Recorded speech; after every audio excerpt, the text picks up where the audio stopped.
I want to introduce our special guest this morning is Beth Cofer. Beth taught in English in a Christian school for 12 years before becoming a homeschool mom. She homeschooled her children for 12 years, and now the Lord has led them back to Greenville, where she is the online teacher for English 11. We are so happy to have Beth with us.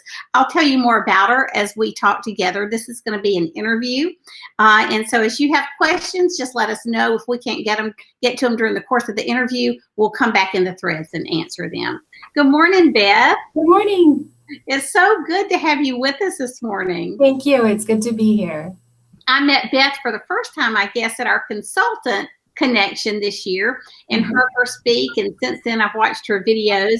And as a homeschool mom who loves English, but still struggled with teaching literature and writing to my children, I wish I had known her then. So she's going to have some great suggestions for us. So we're going to talk first, Beth, about communication.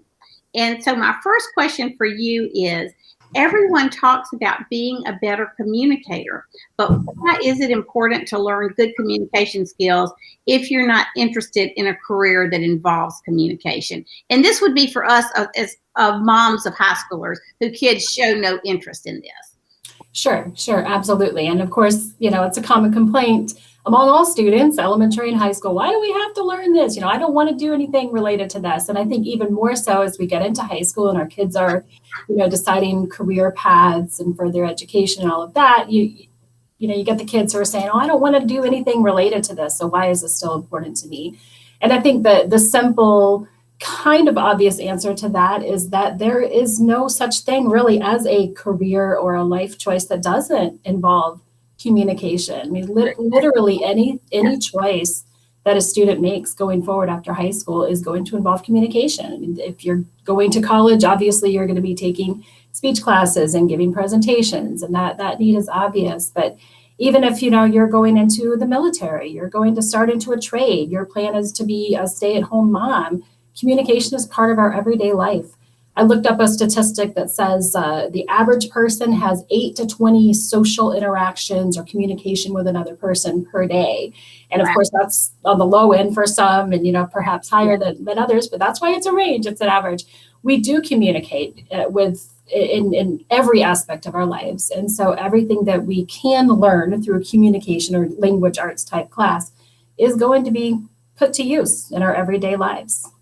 You may have heard this term before, but I was reading an article by some tech guru the other day, who was talking about hiring these techie kids. And he said they really look for soft skills more than technical skills.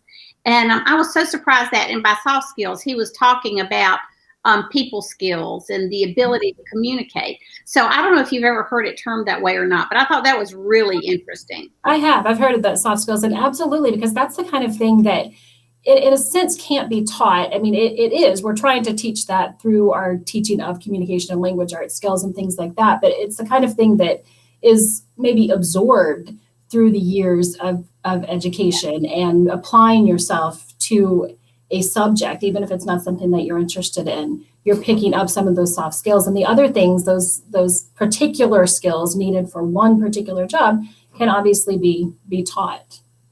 One thing I think with being in such a technical and such a STEM age, we think that our technically oriented kids are sort of off the hook.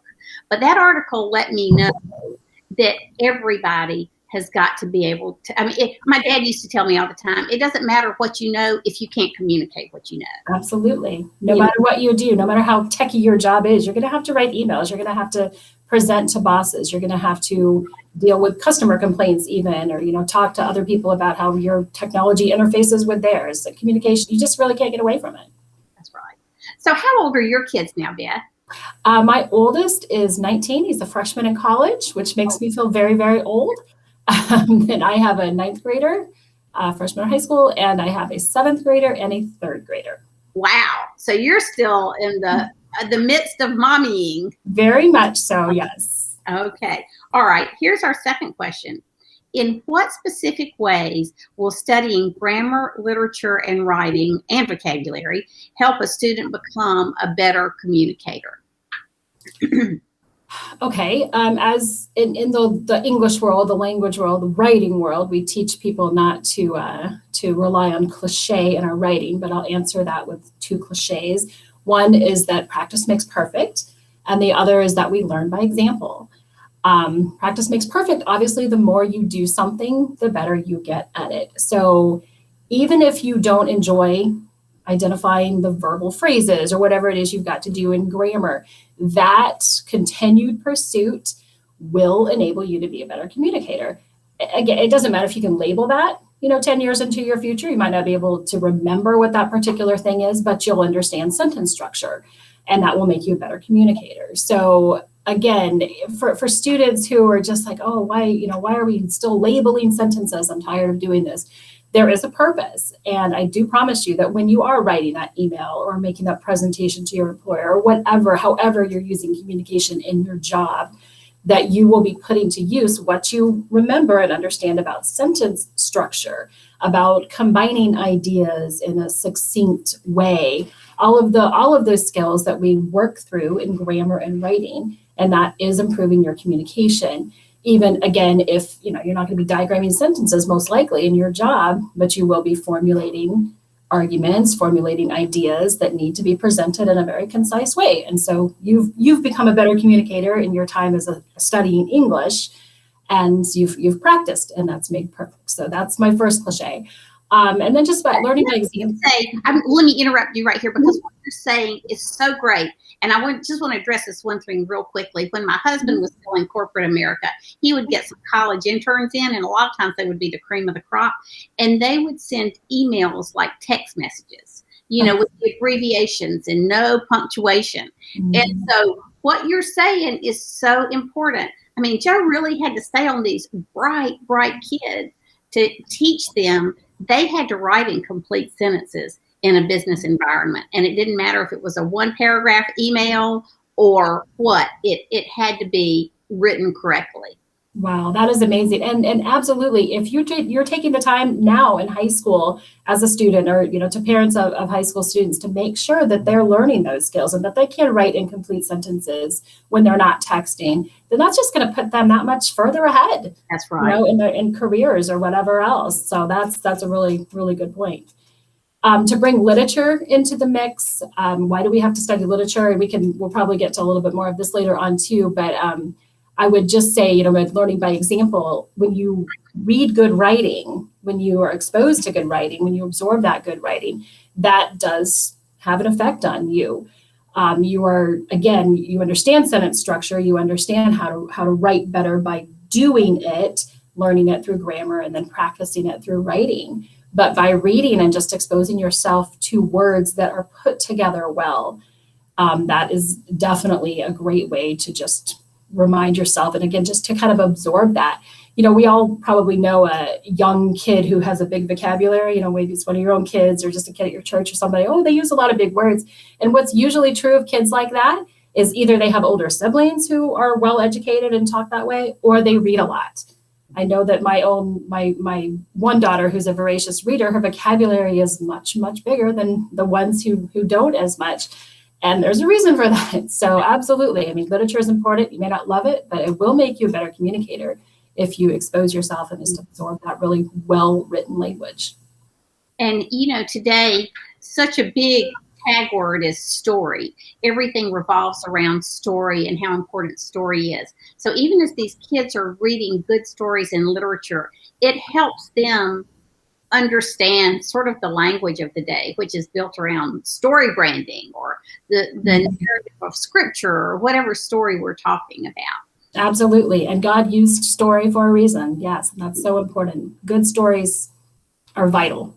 And let me just say this, when I say the story of scripture, I mean the narrative. We know it is God's word and not just a fictional story like Absolutely. We think of story. Okay, I think I interrupted you, Beth. This is so good.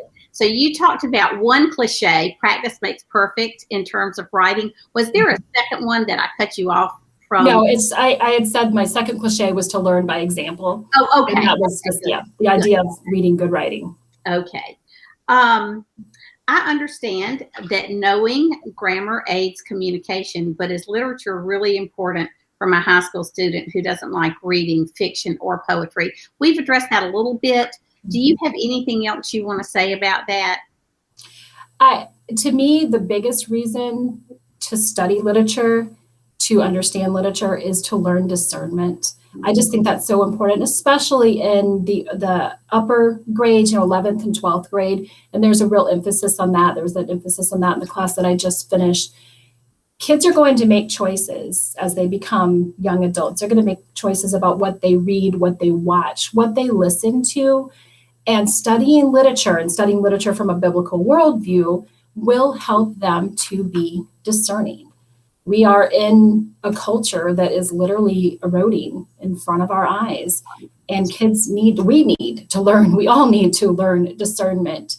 And to me, more than anything, studying literature, putting that under that lens of the Bible and just studying that through asking yourself what God says about this, is a wonderful way to learn discernment. So yes, even if you have a child who doesn't enjoy fiction, and that's fine. I think story is vital. I love learning through story, but not everybody likes the same thing. But I would encourage parents, don't give up on literature study because of those very, very important discernment skills that can be learned. I was listening to one of your videos last night, Beth, because I have a niece who's teaching English 10 and English 11 using the BJU Press, and we just happened to be talking about it yesterday. And I thought what you said was so good, that our kids are bombarded by so many different messages. And their peers, whether they see them at church, unfortunately, or when they get a job or when they go to college, aren't going to necessarily embrace their worldview. I love what you said about being in a safe environment to learn. I mean, you're going to read things in these upper grades where the characters are pretty bad. They're evil in a lot of different ways. And if we can teach our kids how to deal with that in literature, then that transfers over into the non-Christian friends they're going to have as they get older. And they're sophisticated arguments against God. Mm-hmm. Absolutely. Absolutely. So I just cannot recommend that. That's a YouTube video where you just talk about how to make the assignments easier, but you cover so many things. Okay, let's see. We've lost Beth. I'm going to wait until she comes back.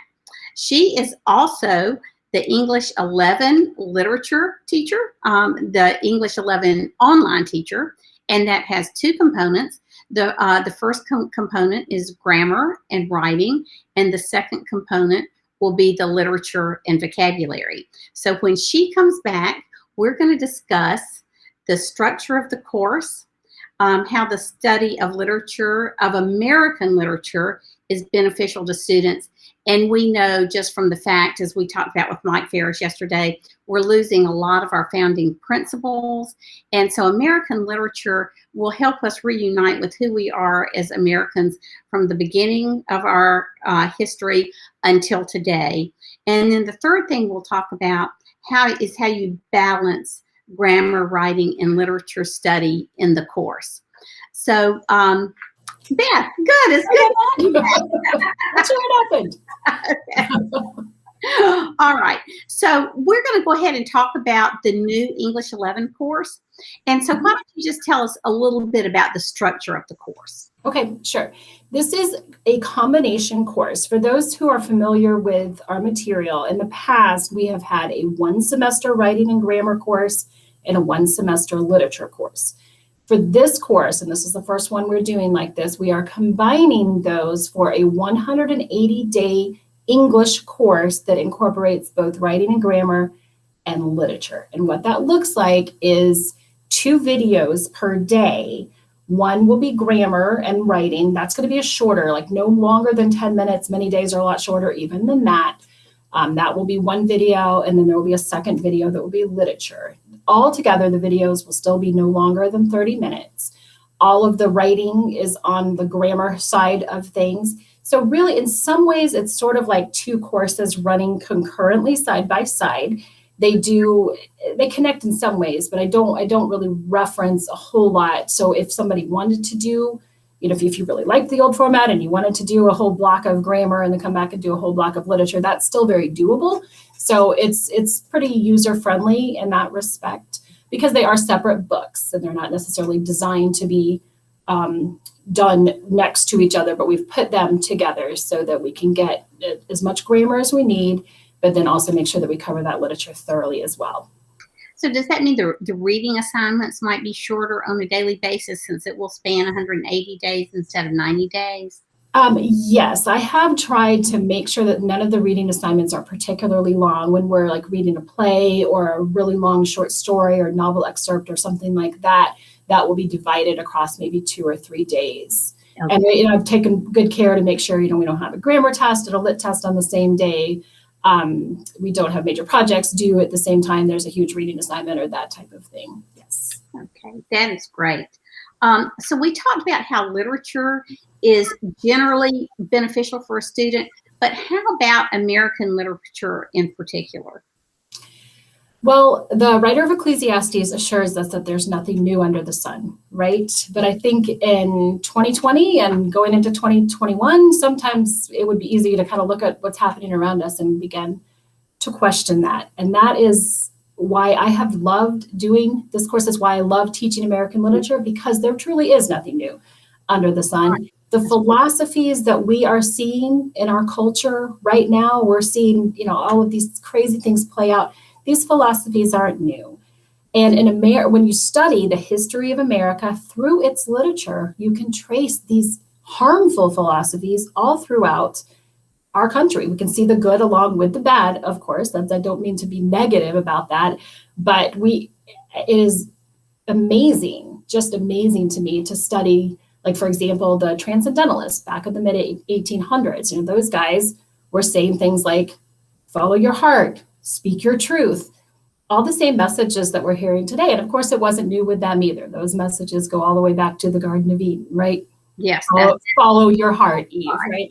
But I love being able to find those philosophies within literature and point that out to students. This is a very real battle that we're in. This is not just some old white guy's writing.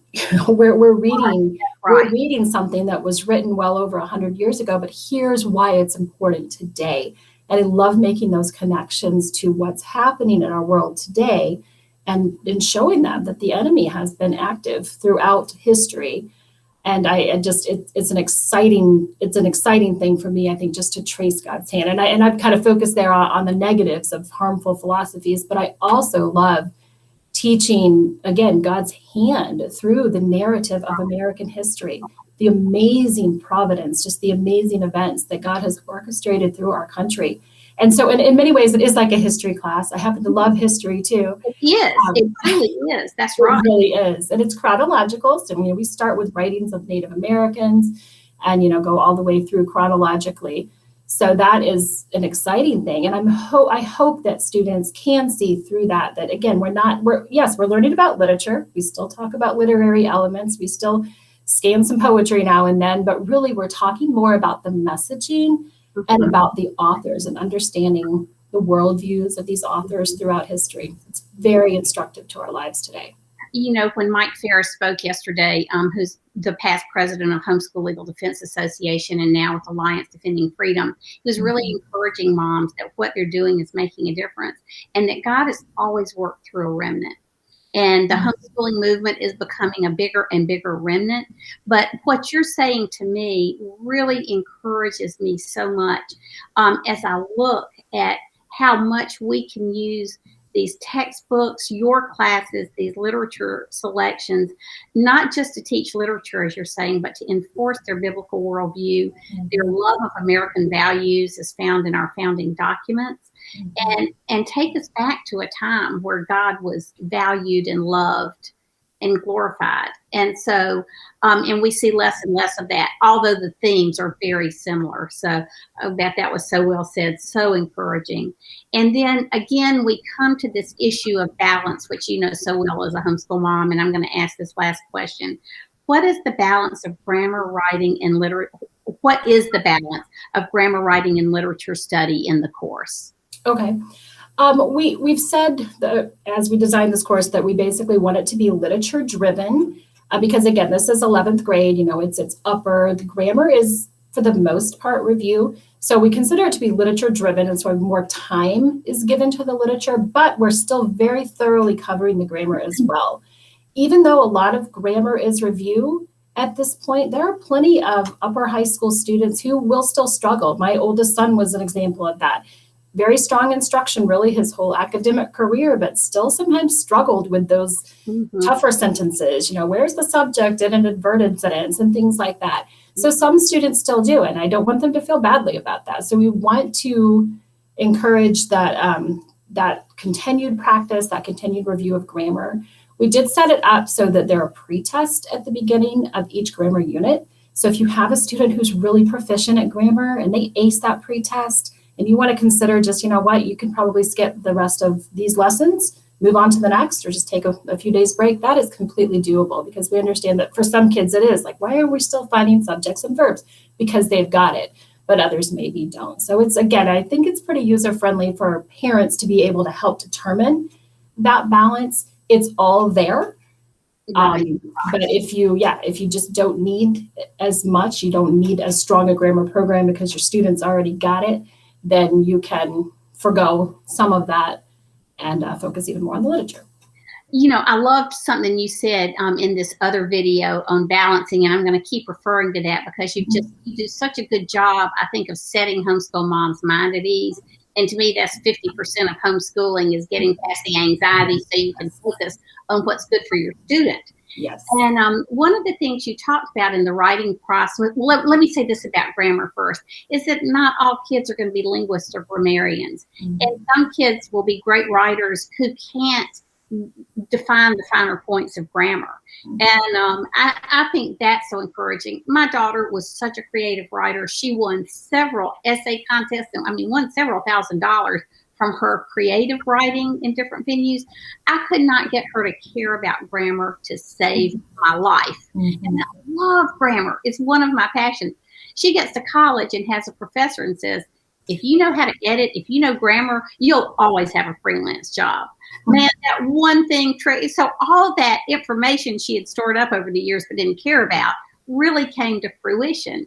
And so I think what you're saying really just gives the child time to develop without putting undue pressure in unnecessary ways. Absolutely, right. Learning to use language, but understanding that, as you said, unless they're going into linguistics, they're not going to have to keep labeling things necessarily, or really, being able to define that, but just to use it. And then one other thing, I'm going to ask a couple of questions. I'm having a problem with my messages. They're cut off halfway through. I'm going to try to read some of those questions for you. But one of the things you talked about in another video I listened to is just how to shorten some writing assignments. And just to refresh your memory, because you don't know what I watched last night, you talked about maybe steps 1 and 2. Or then starting sometimes just doing 1 and 2, and then starting sometimes with 3 and 4. And so I think as parents are looking at this overall course, which can be intimidating, if you could share a little bit of that while I try to decipher my message problem and give you some of these questions, that would be great. Sure. And again, I don't remember exactly everything that was in the video that Zan is referencing, but just the idea that when you come to a writing assignment, you as a parent know your child much better than anyone else. And so our writing process remains the same from elementary all through high school. We talk about the planning, we talk about the drafting, we talk about the revising, the proofreading. If you have a child who isn't as proficient at writing, or who maybe is great with ideas but really struggles putting pen to paper, it is perfectly fine to just kind of cut some of those assignments. Maybe for one, have them do the planning stage, have them do the work that's necessary for the research and the thesis, maybe setting up the ideas, because that's the bulk of it right there. Maybe for one assignment, letting them do that. And then for another assignment, even working alongside them, maybe you give them an idea or give them a worked out thesis, and you say, okay, now you take it from here. So maybe kind of subdividing some of those steps so that they're still doing all of those things. They're putting in the planning necessary. They're actually doing the pen to paper. You want them to do all of those things, but in English 11, there are 10 total writing projects. If you wanted, only half of those to be completely done, and then you wanted to do some modifications on the others, that is completely fine. Another thing that I mention in my lessons in English 11 is that, there's a lot of technology today.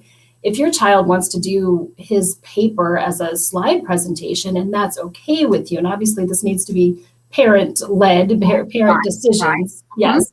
But, that's fine, because they have that's an amazing skill that they need to be cultivating too. Yes. So yes, there's plenty of other technology I don't even know about that you could use for presentation type things. I'm not that techie. You will not let them text message their presentations, however. Yeah. Still use good grammar and complete sentences, please. That's right. Don't go crazy. But let them be creative. As long as they're understanding the process. Your child best. So let them be creative. Don't be like, oh, we have to do it exactly like she says. Give yourself and your students some leeway. Let me ask you this one question before we close, and if we have time, we'll get to one more. Does the new English course include instruction on improving writing, like steps to writing a strong research report, or are the writing assignments just assigned and student completes independently?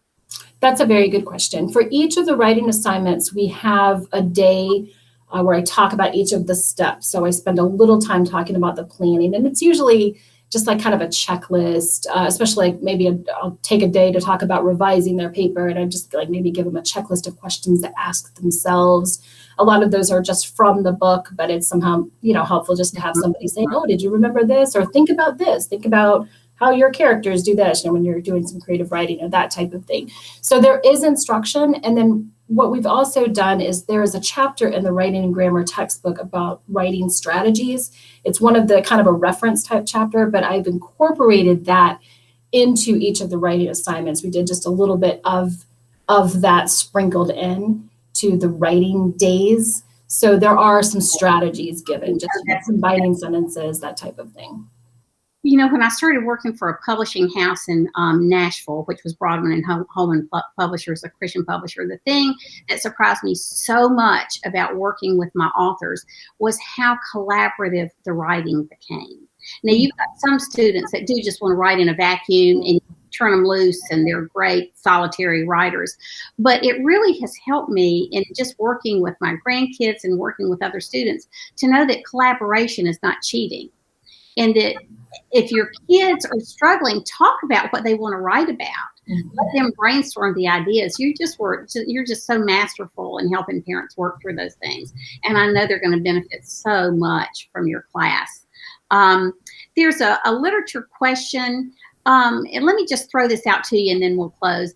Can we expose our younger kids to different types of literature at their level of reading? Okay, let me make sure I understand the question first, that younger students, like those who are not in the 11th grade. Right, that would be probably elementary. It sounds like this is like I have elementary kids and I want to diversify their reading a little bit. Okay. I would think that's what our reading curriculum does anyway. You've got fiction, nonfiction, poetry, prose. Right. Yes, absolutely. That's why I wasn't sure if they were asking, is there a way to modify the American literature textbook for those students, perhaps? And yeah, I mean, I think, Zan, you mentioned this, that, we're studying in the upper grades, we're studying some works of literature that deal with objectionable elements and have characters that do some, undesirable things. And that is an element of an 11th and, 12th grade kind of level.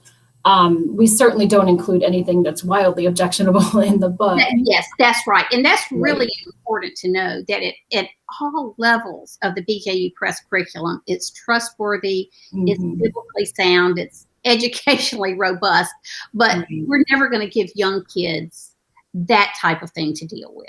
Right. I mean, yeah. So. Even with the older kids, we're not giving them more than they should be, but we need to know what's in our world, and again, those philosophies that pervade that. So I think we've done the authors of the textbooks have done a good job of choosing those. So as far as for younger kids, I mean, I would recommend curriculum that's designed for their grade level. But there's certainly nothing in American that's going to be like, run out of the room, that type of thing. Well, listen, Beth, I could talk to you for another hour. You're so charming and you're a great teacher, and I've learned so much from you. But do you have anything else that we didn't cover that you want to say quickly before we close? I think we've covered it well. Again, I just I hope that anybody who chooses to take this course will enjoy it. Please reach out to me with any questions or thoughts, comments that you have. I would love to hear from you. Okay. Thank you so much for being with us today. It was fabulous.